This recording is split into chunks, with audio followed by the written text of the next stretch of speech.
할렐루야. 오늘도 하나님을 사랑해서 또 은혜 받기를 사모하며 또 예배를 소중함 속에서 오늘도 하나님 앞에 나온 여러분 한 분 한 분에게 우리 하나님의 큰 은혜와 평강이 오늘 하루도 여러분의 삶에 충만하시기를 주님의 이름으로 간절히 축원합니다.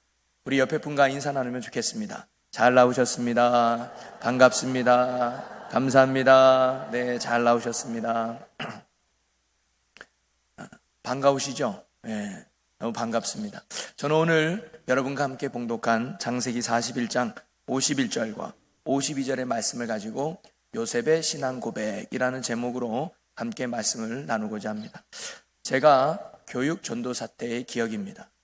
한 교회 나이 많은 권사님이 직접 집에서 만든 거라고 하면서 제게 피티병 하나를 주셨어요. 근데 색깔이 참 고와 보였습니다. 그리고 향기도 그렇게 나쁘지 않았어요. 그래서 감사한 마음으로 가지고 제 숙소에 와서 한 컵 따라가지고 제가 쭉 마셨는데 제가 토할 뻔했습니다. 너무 독한 거예요.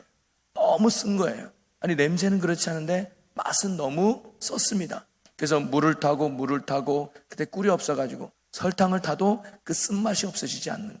그래서 겨우겨우 억지로 그 한 컵을 먹었습니다. 그리고는 그대로 냉장고에 넣어놓고 제가 나올 때까지 꺼내보지 않았다는 거예요.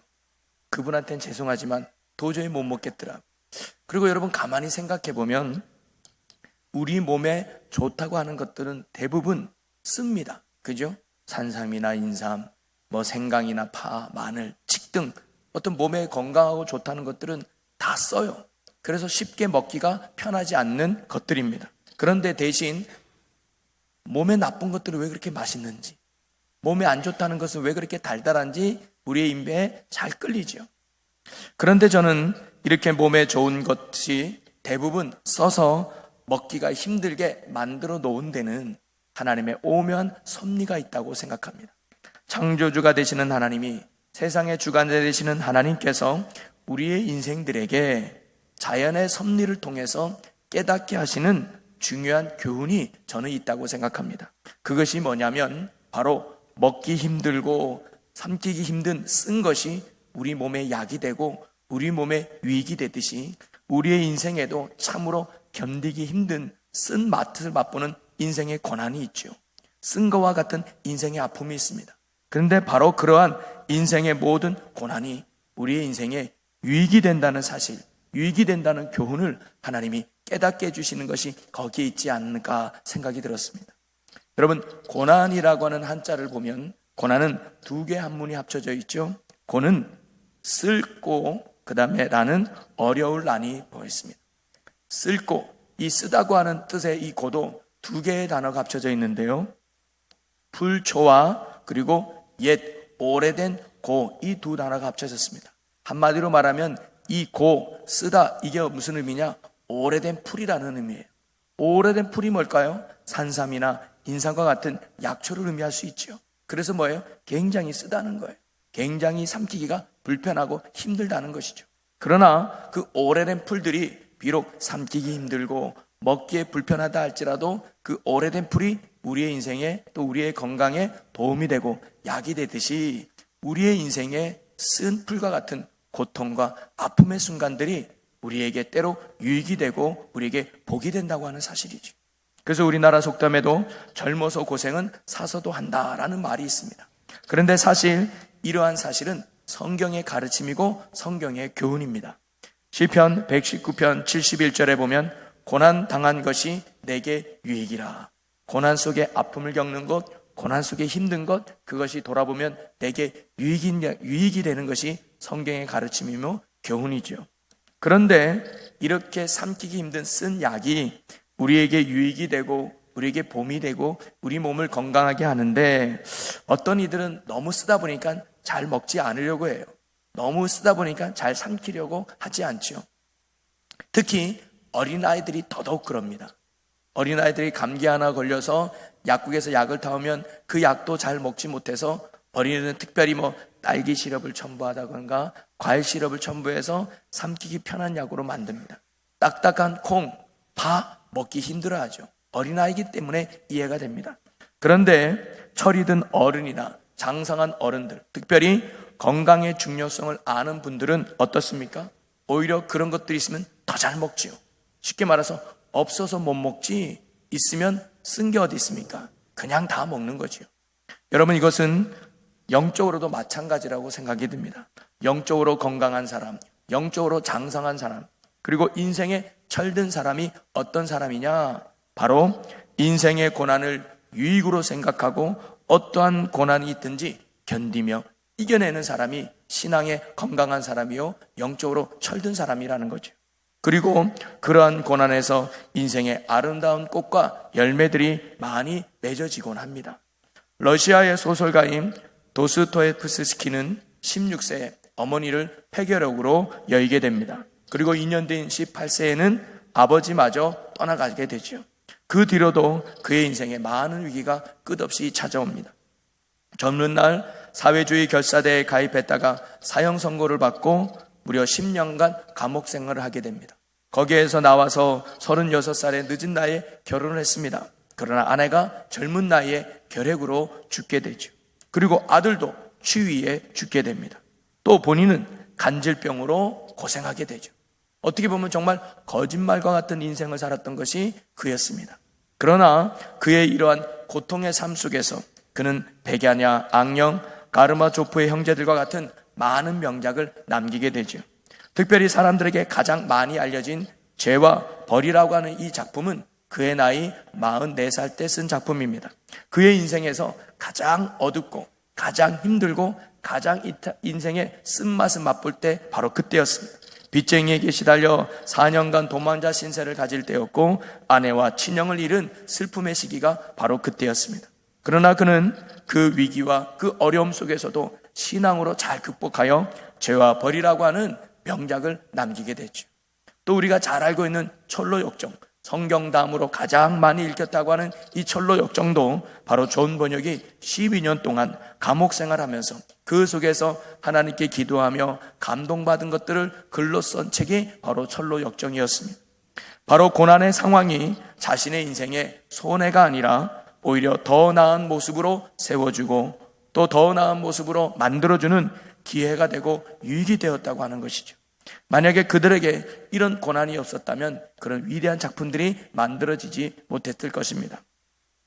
그러기에 이처럼 고난이 나에게 손해가 아닌 유익이 된다는 것은 한결같은 성경의 가르침이며 교훈인 것이죠. 오늘 본문의 요셉도 마찬가지였습니다. 고난이라고 하면 우린 요셉도 빼놓을 수 없을 것 같습니다.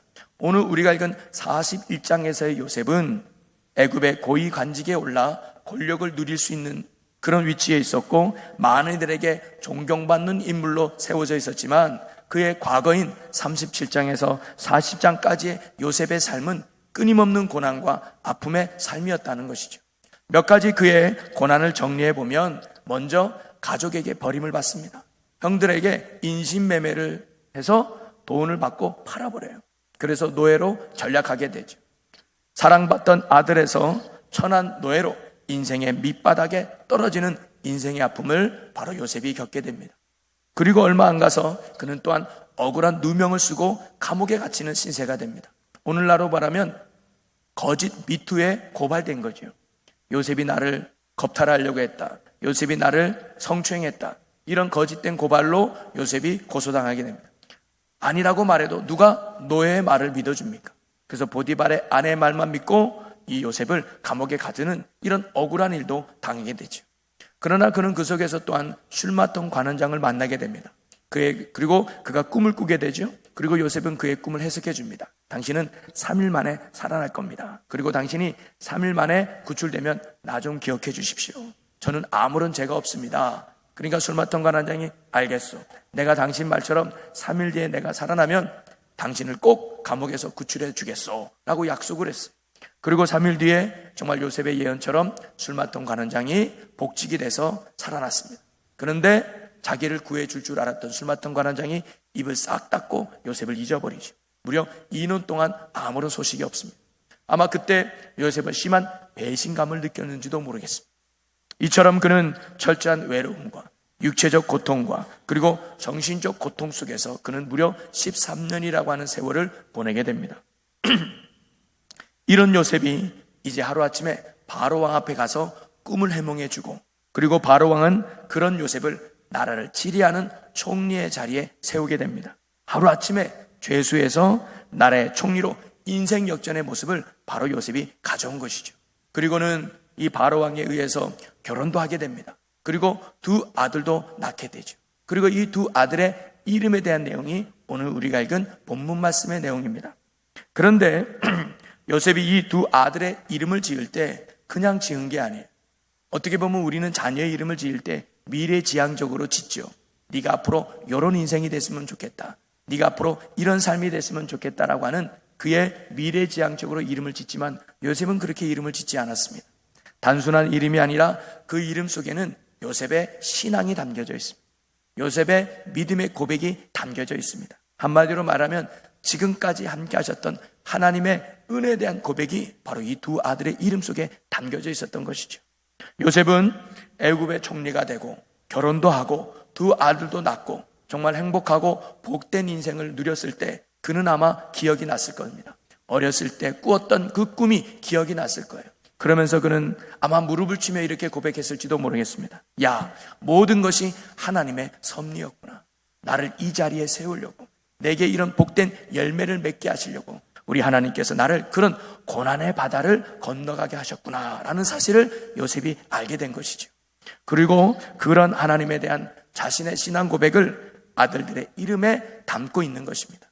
오늘 저는 이런 요셉의 신앙 고백을 살펴보면서 요셉의 신앙이 우리의 신앙이 되고 요셉의 고백이 우리에게 고백이 되어서 오늘도 우리가 하나님을 찬양할 수 있는 믿음의 신실한 자녀가 되시기를 주님의 이름으로 간절히 축원합니다. 그러면 요셉이 고백했던 하나님은 어떤 분이었을까요?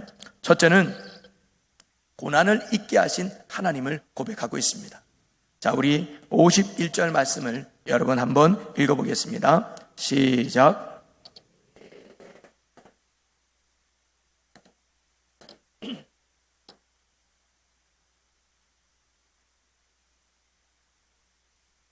아멘. 장남의 이름을 뭐라고 지었냐면 므낫세라고 이름을 줬어요. 그리고 그 므낫세라고 하는 이름의 의미가 뭐냐? 오늘 본문에 나왔듯이 내 모든 고난과 내 아버지의 온 집을 잃어버리게 하셨다라는 의미를 담고 있습니다. 한마디로 잊게 하셨다는 의미예요. 뭘 잊게 하셨다고요? 고난을 잊게 하셨어요. 그 고난 속에서 당했던 아픔, 슬픔, 외로움, 억울함, 배신감, 이런 모든 것들을 하나님이 뭐예요? 잊게 만드신, 그 잊게 하신 하나님을 찬양하고 고백하고 있는 것이죠. 여러분, 제가 얼마 전에 동기 목사님들을 만났습니다. 그래서 이런저런 얘기를 하면서 가족 이야기를 해요. 그 애가 몇 명이냐? 그러니까 나는 3명이다. 너는 몇 명이냐? 나는 4명이다. 나는 2명이다. 이렇게 얘기하는데 한 친구는 1명밖에 안 낳았다는 거예요. 그래서 조심스럽게 물어봤습니다. 무슨 문제가 있어서 1명밖에 안 낳냐? 왜 그렇게 했냐? 물어보니까 제 친구가 그렇게 말합니다. 내 안사람이 아기 낳을 때 너무 힘들었다는 거예요. 너무 고통스러워서 도저히 둘째 못 낳겠다. 저 고통을 2번, 3번 겪으려니까 내가 차마 못 견뎌서 우리는 하나만 낳기로 했다라고 했던 거예요. 여러분, 아기 낳는 것이 쉬운 분은 아무도 없을 거예요. 아기 낳는 것은 당연히 고통스럽습니다. 왜? 그게 하나님의 말씀이었기 때문에. 해산의 고통은 하나님이 주신 것이기 때문에 누구도 그 해산의 고통에서 편할 수는 없죠. 그런데 그 고통이 얼마나 클까요? 우리 남자분들은 잘 모르실 거예요. 그러나 애를 낳으신 분들은 아마 그 고통이 얼마나 큰지 잘 아실 겁니다. 고인이 되신 한수관 박사님이 계십니다. 여러분 잘 아실 텐데 이분이 하루는 어떤 회사에 가서 남자분들만 한 100여 명 좀 모셔놓고 강의를 했대요. 그 강의를 하면서 무슨 내용인지 모르지만 이 해산의 고통에 대해서 이야기를 했는데 남자분들이 전혀 공감을 못 하더래요. 가만히 있더래. 그러면서 그렇게 물어봤대요. 여러분, 이빨 아파 보셨습니까? 네, 그 이빨 아픈 거에 5배는 될 겁니다. 그랬더니 그때서야 한 3분의 2가 고개를 끄덕이시더라는. 그래서 집에 돌아와서 어머니에게 물어봤대요. 어머니, 혹시 애 낳는 고통이 이빨 아픈 거에 5배 정도는 됩니까? 라고 말했더니 어머님이 걸레질을 하다가 걸레를 내던지면서 야, 내가 네 낳으려고 이 방바닥을 몇 번 뒹구른 줄 아냐? 이빨 아픈 거 5배? 그건 택도 없다 그러셨다는 거예요. 얼마나 아픈지 그거는 상상 이상일 수 있다는 거죠. 여러분, 만약에 해산의 고통만 생각한다면, 해산의 고통만 본다면 다시는 애를 낳고 싶은 마음이 아마 들지 않을 것 같아요. 그런데 우리 어머니들 보세요. 둘째도 낳고 셋째도 낳고 옛날에는 지금보다 기술이 좋지 않아서 아마 더 힘들게 낳았을 것 같아요. 더 고통스럽게 낳았을 것 같아요. 그런데도 둘째, 셋째 많게는 7명, 8명 왜 낳았을까요? 물어보면 뭐냐면 고통이 기억나지 않는데요. 고통이 잊어진대요. 그거 생각나면 못 낳는다는 거죠. 그러면 그분들이 고통을 잊은 이유가 무엇일까요? 힘들게 난 아이를 보니까 싹 잊어버린다. 사랑스러운 내 새끼를 보니까 내가 힘들게 낳은 게 싹 잊어졌다는 거죠. 고통 뒤에 있는 기쁨을 생각하니까 더 이상 그 고통이 기억되지 않았다는 거예요. 오늘 요셉의 고백이 바로 그런 고백이라고 저는 생각합니다.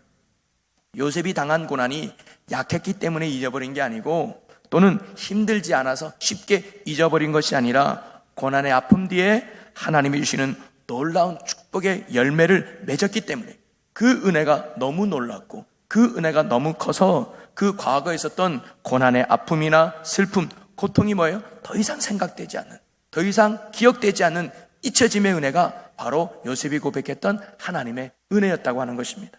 그 고난은 고통이 아닌 바로 축복의 과정이었다는 것이 바로 이 요셉의 고백이었다는 것이죠. 더 이상의 아픔이 아니라, 더 이상의 슬픔이 아니라 은혜의 통로가 바로 고난이었기 때문에 그 고난을 생각해도 더 이상 아파하지 않고 더 이상 슬퍼하지 않은 감사의 고백이 요셉의 신앙의 고백이었습니다. 그래서 그는요, 자신의 이렇게 고난의 시작점이 됐던 형들을 만났을 때 이 요셉이 뭐라고 고백하느냐, 우리 창세기 45장 5절 한 절 말씀만 한번 같이 보겠습니다. 45장 5절 한 절 말씀을 함께 읽겠습니다. 당신들이 나를 이곳에 팔았다고 해서 근심하지 마소서, 한탄하지 마소서. 하나님이 생명을 구원하시려고 나를 당신들보다 먼저 보내셨나이다. 아멘. 이 요셉이 우리 같으면 요놈의 형들 잘 만났다. 내가 형들 때문에 노예 생활했어.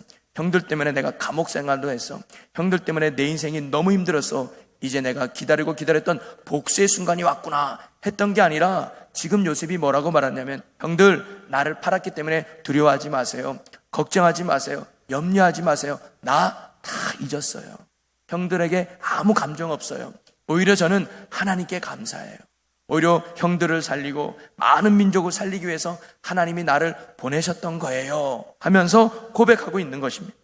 자신의 삶은 고난으로 포장되어 있지만 그 내용은 우리를 살리려는 하나님의 은혜였음을 요셉이 고백하고 있는 것이죠. 그래서 그에게는 더 이상 아픔이 기억되지 않습니다. 그래서 그에게 더 이상은 슬픔이 기억되지 않습니다. 고난이 아픔이 아니라 감사였다고 고백하는 것이죠. 사랑하는 성도 여러분, 오늘 우리가 당하는 고난, 오늘 우리가 당하는 이 아픔은 더 큰 복을 주시기 위한 하나님의 축복의 과정이라는 사실을 믿을 수 있기를 바랍니다. 그리고 하나님의 때에 하나님이 주시는 큰 복을 누리게 될 때 우리는 그동안의 모든 고난을 잊고 오히려 요셉과 같이 감사를 고백할 수 있는 믿음의 성도가 될 줄로 믿습니다. 두 번째로 요셉이 고백했던 하나님은 어떤 하나님이냐, 바로 수고한 땅에서 번성케 하시는 하나님을 고백하고 있습니다. 에브라임이라고 하는 둘째 아들의 이름인데요, 우리 52절을 여러분 한번 같이 읽어보겠습니다. 차남의 이름을 에브라임이라 하였으니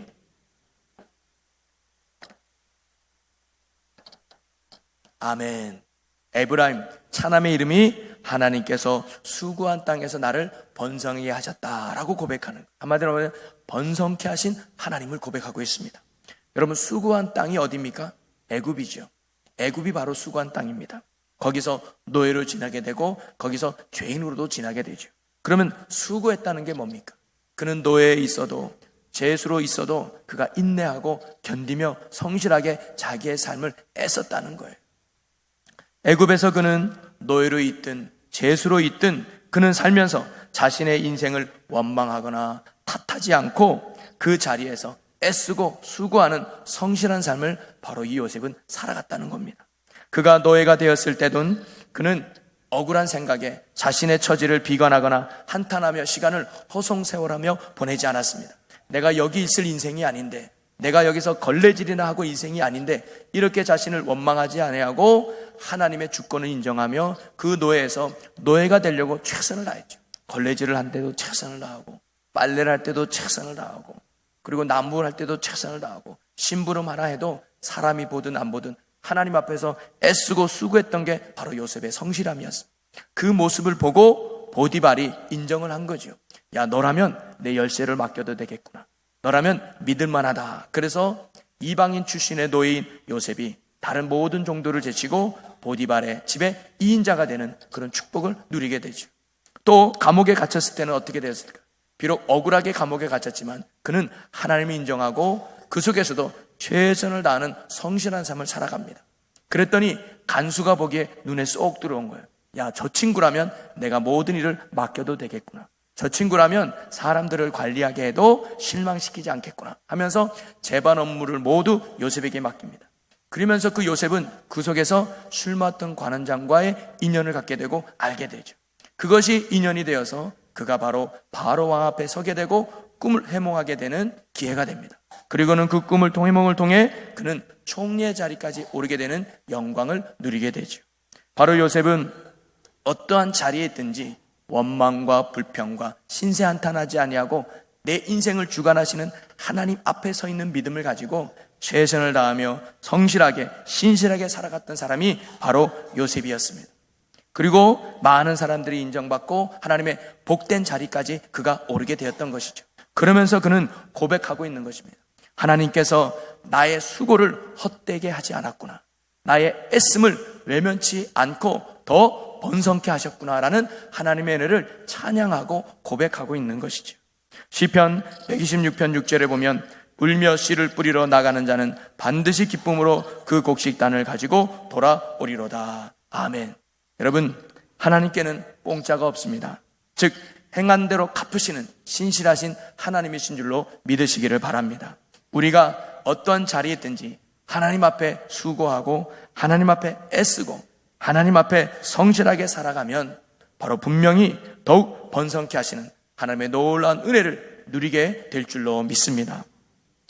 어느 명문대를 졸업한 한 청년이 중소기업에 잘 나가던 중소기업에 취업하게 됐습니다. 그런데 그가 2주 동안의 한 일이라고는 복사하는 것, 커피 배달하는 것밖에 없었던 거예요. 그러면서 청년은 자존심도 많이 상하게 되고 몸도 많이 불편하게 됐습니다. 그래서 목사님을 찾아와 상담을 했습니다. 목사님, 제가 복사나 하려고 커피 심부름이나 하려고 제가 그렇게 명문대 들어가서 열심히 공부한 거 아닌데 저 너무 억울합니다. 회사는 저의 가치를 잘 몰라주는 것 같습니다 라고 속상해하는 거예요. 그러면서 목사님께서 그 청년에게 이렇게 말했습니다. 아마 온 지 얼마 안 되는 신입이니까 다른 일보다 지켜보라고 아마 그런 일을 시키는 것 같습니다. 그래도 요셉의 믿음과 요셉의 마음을 가지고 최선을 다하며 살아보십시오. 복사를 할 때라도 최선을 다하고 커피 한 잔을 타더라도 최선을 다해서 한번 타줘보세요. 그러면 그 속에 분명 하나님의 은혜가 있을 겁니다 라고 권면해 줬어요. 이 말을 듣고 이 청년이 용기를 얻어서 다시 새롭게 시작합니다.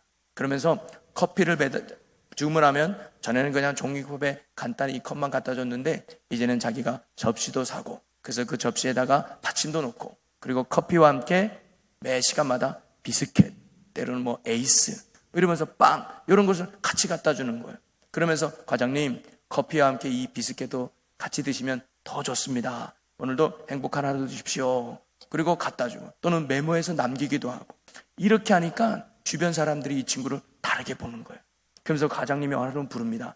아, 무게 내가 지금까지 수많은 사람들을 만나봤지만 이 커피 하나 시켰을 때 이렇게 정성 들여서 배달하는 사람은 당신이 처음이라고 뭔가 다른 것 같아 하면서 그 친구에게 이런저런 얘기도 하면서 얼마 뒤에 이런 프로젝트가 있는데 당신 한번 해볼 생각 없어? 한번 해봐 하면서 일도 맡기기 시작하는 거예요. 그러면서 그 친구가 얼마 안 돼서 좋은 일을 맡아서 경험하게 되고 또 잘 세워져서 지금은 그 기업에 중직이 되었다고 하는 사실입니다. 작은 것이라 할지라도 하나님 앞에 성실하게 감당하면 오늘 요셉의 고백과 같이 더 번성케 하시는 하나님을 경험하게 된다는 거죠. 사랑하는 성도 여러분, 여러분의 삶을 인도하고 계시는 하나님을 굳게 믿으시기를 바랍니다. 그리고 그 하나님 앞에 여러분이 주어진 어떠한 삶의 자리와 위치와 상황 속에서도 하나님 앞에 신실하게 또 진실하게 성실하게 살아갈 수 있는 우리 모두가 되기를 간절히 소망합니다. 우리가 행한 대로 갚으시는 하나님께서 분명히 더 풍성한 것으로 더 좋은 것으로 채워주시고 인도해 주실 줄로 믿습니다. 말씀을 정리하겠습니다. 요셉은 오늘 두 아들의 이름을 지어줬습니다. 단순한 이름이 아니라 그 이름 속에는 지금까지 나를 인도해 주신 하나님에 대한 신앙의 고백이 담겨져 있습니다. 오늘 요셉의 고백이 우리의 신앙이 되고 우리의 고백이 되기를 주의 이름으로 간절히 소망합니다. 무엇보다 나의 인생을 주님이 이끄시고 인도하고 계심을 굳게 믿으시기를 바랍니다. 때론 고난의 바다를 건너가고 있다고 해도 주님을 향한 믿음의 시선을 놓치지 않기를 바랍니다. 분명 그 뒤에는 우리의 모든 고난을 잊게 해주실 하나님의 풍성한 은혜의 열매가 준비되어 있다는 사실을 꼭 믿으시기를 바랍니다. 그리고 어떤 상황과 어떤 자리에 있든지 하나님 앞에 신실하고 성실하게 살아갈 수 있는 우리 모두가 되었으면 좋겠습니다. 가정에서 또는 직장에서, 학교에서 또는 교회에서 내게 맡겨진 내가 해야 될 섬김의 위치와 자리에서 수고한 대로 반드시 번성케 하시는 하나님의 그 능력을 믿고 모든 일에 성실하게, 신실하게, 정직하게 살아갈 수 있는 우리 모든 저와 여러분들이 되기를 간절히 소망합니다. 그러면 분명 하나님의 때가 되었을 때 요셉의 고백이 오늘 우리 모두의 고백이 될 줄로 믿습니다. 우리 기도하겠습니다. 사랑과 은혜의 아버지 하나님, 우리의 모든 인생은 세상의 주관자가 되시는 하나님의 인도하심 속에 진행되고 있음을 믿습니다. 때론 고난의 바다를 건너가고 있다고 할지라도 그 자리에서 믿음의 시선을 잃지 않게 하시고 성실함으로 감당하는 저희들이 되게 하여 주시옵소서. 그리하여 하나님의 때에 모든 고난을 잊게 하시는 축복과 은혜의 열매를 맛보는 우리 모두가 되게 하여 주옵소서. 그리하여 요셉의 고백이 오늘 우리의 고백이 되어 하나님의 은혜를 찬양하며 높여드리는 주님의 영광과 기쁨의 자녀들이 되게 하여 주옵소서. 우리의 삶의 주관자가 되시는 예수 그리스도 이름으로 기도하옵나이다. 아멘.